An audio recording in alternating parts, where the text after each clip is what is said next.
Сайн байцгаана уу та бүхэнд олон улсын амьдралд басан үйл явдлыг томилон хүргэе. Өнөөдөр Украины дан эхлээд 4 жил болж байна. За энэ үйл явдалтай холбогдуулан дэлхийн хэвлэл мэдээллүүд энэ одоо дайны хугацаанд ямар үйл явдлууд болсон, хоёр орны эдийн засаг болон геополитикт ямар нөлөөллийг авчирсан талаарх зарим мэдээллийг хүргэж байна. За 4 жилийн өмнө Оросын холбооны улсын ерөнхийлөгч Путин тус улсын зэвсэгт хүчин Украин руу бүрэн хэмжээний давталгаа эхлүүлсэн гэдэг мессежийг олон нийтийн үндэсний телевизээрээ дамжуулж байсан.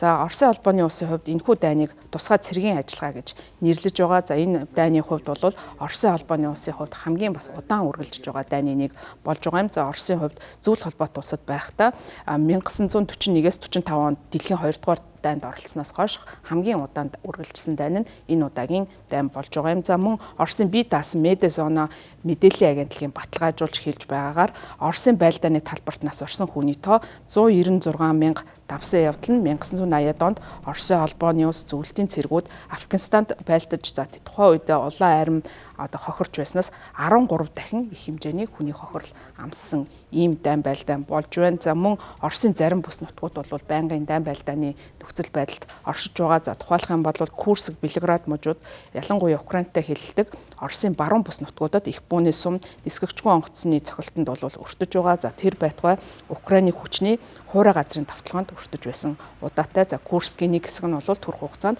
Украины хяналтанд хүртэл орж байсан ийм нөхцөл байдал үүссэн. За мөн орон нутгийн Ponar.cig ТV нэртэй мэдээллийн сайтын мэдээлж байгаагаар дайн эхэлснээс хойш Белград муж Украины халтагт ор хойж нийтдээ 458 энгийн иргэний амьнасаа алдсан ийм байдал үүсэж байгаа. За гэхдээ Оросын холбооны улсын бусад хэсэг за ялангуяа Москва, Санкт-Петербург зэрэг томоохон хотуудад бол дайны нөлөө төлөөлөн мэдрэгдэхгүй байгаа. За мэдээж хэрэг Украины өрөндийн холбоотнууд тус улсад эдийн засгийн 20 арга хэмжээ авсан. За үүнтэй холбогдуулан зарим нэгэн эдийн засгийн таагүй байдал үүсэж байгаа ч гэсэн энэ нь бол дайн байлдааны үйл ажиллагаа томоохон хотуудад мэдрэгдэхгүй байгаагийн илрэл болж байна. За сүүлийн үед дайны эсрэг үзэл бодлыг гэмт хэрэгт тооцох хууль батлагдсан. За үүнтэй холбоотойгоор иргэдийн санаа бодлыг бодитоор одоо үнэлэх боломжгүй байдалд хүрсэн ч гэсэн сүүлийн үед Оросын холбооны улсад хийж байгаа санал асуулгаас үзэхэд энэхүү дайныг олон нотын дунд одоо дэмжиж байгаа хандлага тасралтгүй нэмэгдсэн байдалтай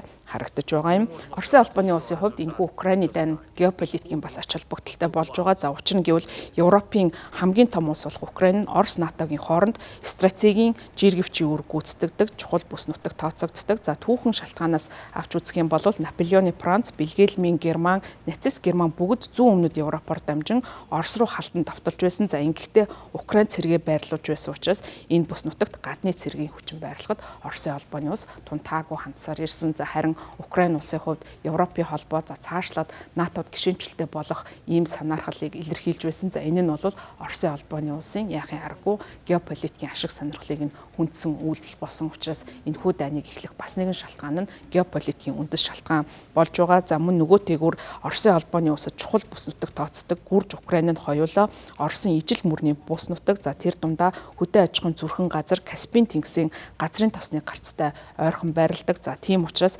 эдгээр стратегийн чухал ач холбогдолтой жиргэвч бүсээ бусдад хизээч найр тайван үлдэх ийм сонирхол Оросын холбооны улсад байхгүй учраас энэхүү дайныг бий болгох үүсгэх шалтгаан бий болсон. Оросын холбооны улсын Украин руу бүрэн хэмжээний давталгаа хийсэн үйл явдал нь нүүбийн аюулгүй зөвлөл за мөн нүүбийн одоо гол үндэс болсон олон улсын эрх зүйг бол эргэлзээнд оруулсан нөхцөл байдлыг үүсгэсэн. За Оросын холбооны улсын хийсэн одоо энэхүү үйлдэл нь бол яахын аргагүй олон улсын эрх зүйг бол ноцтой зөрчсөн алхам болсон. За тусгаар улсын нутаг дэвсгэрийг халдан давталсан энэхүү үйл явдал нь цаашдаа олон улсын эрх зүйг одоо уландаа гიშгэх за цаашдаа олон улсын эрх зүйн одоо хүчин чадлыг сулруулах ийм нөхцөл байдлыг бий болгож байгаа. За үүнтэй холбогдуулан олон улсын эрх зүй болон нүүбийн аюулгүй зөвлөлтөй холбоотой асуудлуудыг олон нийт энэ зүгээс бол тавих болсон. За энэ нь бол мэдээж хэрэг Монгол зэрэг жижиг улсуудын хувьд бол сөрөг нөлөөллийг авчирч байгаа юм. За учир нь гэвэл манай улсын тусгаар тогтнол аюулгүй байдал нь яхин аргагүй олон улсын эрх зүйд бол тулгуурладаг. За манай